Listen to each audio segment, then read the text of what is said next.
6 étapes pour gérer ses émotions. Bonjour, dans cette vidéo, vous allez découvrir les 6 étapes à suivre pour apprendre à gérer vos émotions. Elles vous permettront de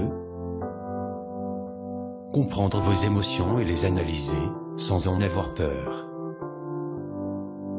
Déterminer leur but et les laisser s'exprimer.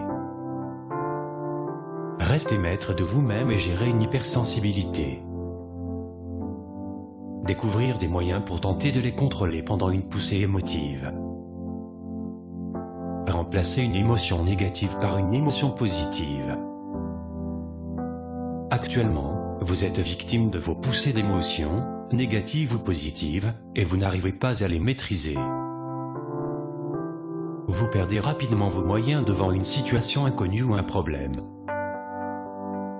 Vous n'arrivez pas à exprimer vos idées à cause d'une hypersensibilité ou un événement survenu dans le passé. Vous devez apprendre à gérer vos émotions, les comprendre et les contrôler. Face à un événement inconnu, il vous arrive de perdre le contrôle de la situation. Et vos émotions prennent le dessus sur votre logique et votre réflexion. Cette attitude a des répercussions directes sur vos relations avec les autres. Vous n'êtes plus objectif, vous fonctionnez uniquement à l'instinct. Les émotions négatives prennent le dessus sans vous en rendre compte, vous n'avez plus le moral. Vous êtes irritable, à vif. Un événement banal prend plus d'ampleur que d'ordinaire. Vous n'arrivez plus à prendre la parole en public, vous stressez rapidement. Des signes extérieurs apparaissent, visibles par votre entourage, transpiration, fatigue, nervosité. Pour réussir à gérer vos émotions en toute situation, vous avez besoin de suivre une méthode précise en 6 étapes. Identifier ses émotions. Les laisser s'exprimer. Développer la confiance en soi. Évacuer le trop-plein. Utiliser les expériences passées. Et anticiper vos réactions. En suivant ces 6 étapes, vous changerez rapidement vos réactions face à une surdose d'émotions. Vous garderez le contrôle sur votre capacité à réfléchir. Vous trouverez une solution à chaque problème qui se présentera, sans excès de stress.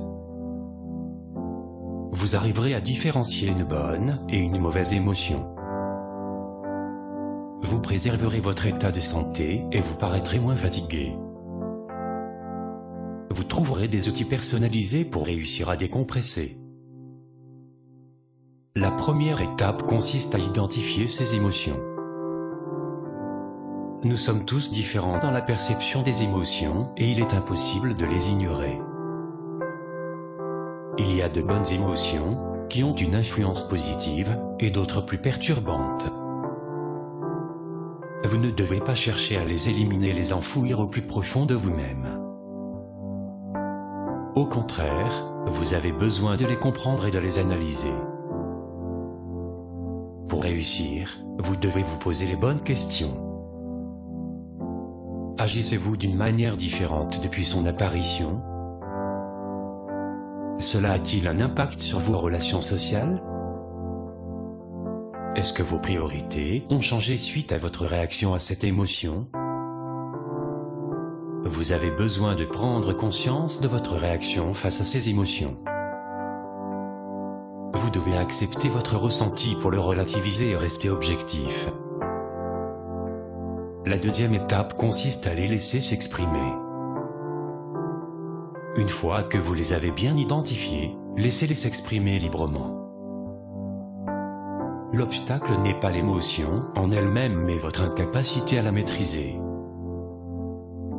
Si vous tentez absolument de lui résister, vous ne ferez qu'augmenter son influence sur votre esprit. Vous devez comprendre qu'une émotion est un état passager, vous devez vous laisser traverser par elle. Plus vous aurez l'habitude de la vivre, plus votre esprit s'y habituera, et plus ça passera vite.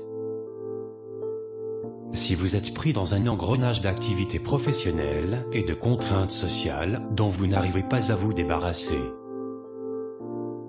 Laisser libre cours à vos émotions est justement un bon moyen de lâcher prise et de prendre du recul. Ne luttez pas, comprenez-les. La troisième étape impose de développer la confiance en soi. La confiance en soi est un pilier de la gestion des émotions. Si vous n'en avez pas assez, vous serez plus sensible aux événements ou aux remarques, déclenchant des poussées d'émotions négatives. Vous devez donc apprendre à la développer. Pour cela, acceptez votre identité avec vos points forts et vos points faibles. Identifiez les domaines dans lesquels vous avez des facilités, et ceux où vous avez des risques d'avoir des poussées émotives. Ne fuyez pas toujours les situations compliquées, essayez parfois de les affronter. Vous développerez ainsi votre confiance en vous et déclencherez peut-être des émotions inconnues. Votre esprit continuera donc à vivre des émotions et à s'y habituer. La quatrième étape consiste à évacuer le trop-plein d'émotions.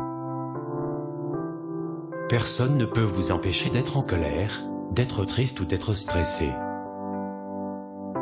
Mais pour que vos émotions puissent avoir moins d'influence sur votre comportement, vous avez besoin de les évacuer. Il existe plusieurs moyens. Travaillez sur la respiration.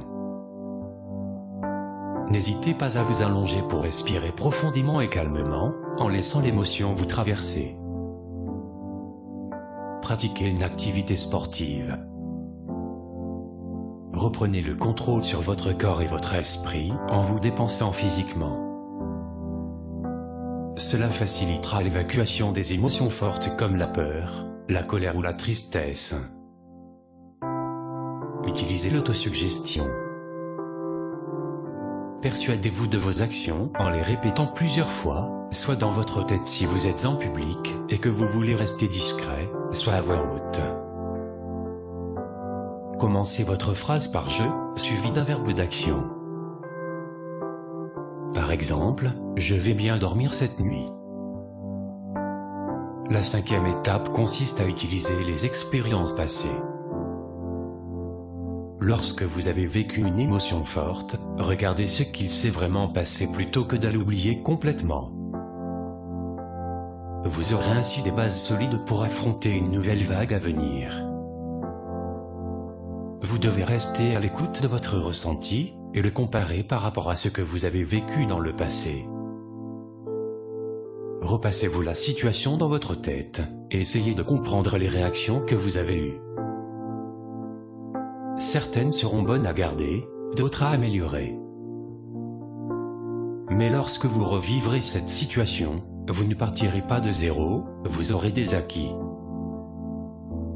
La sixième et dernière étape consiste à anticiper vos réactions aux émotions.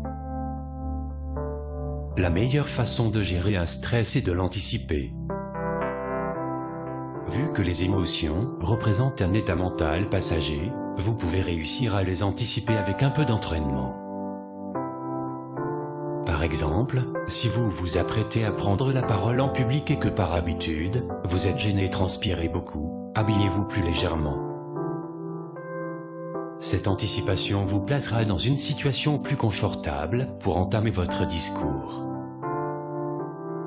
Ou encore, si vous savez que vous n'arrivez pas à vous concentrer dans un endroit bruyant, isolez-vous pour réfléchir et prendre la bonne décision. Ainsi, vous ne serez pas submergé par le stress et vous resterez objectif dans vos choix. La gestion des émotions passe par une excellente connaissance de soi-même. Pour réussir à les anticiper, il faut parfois remonter aux étapes précédentes de la méthode.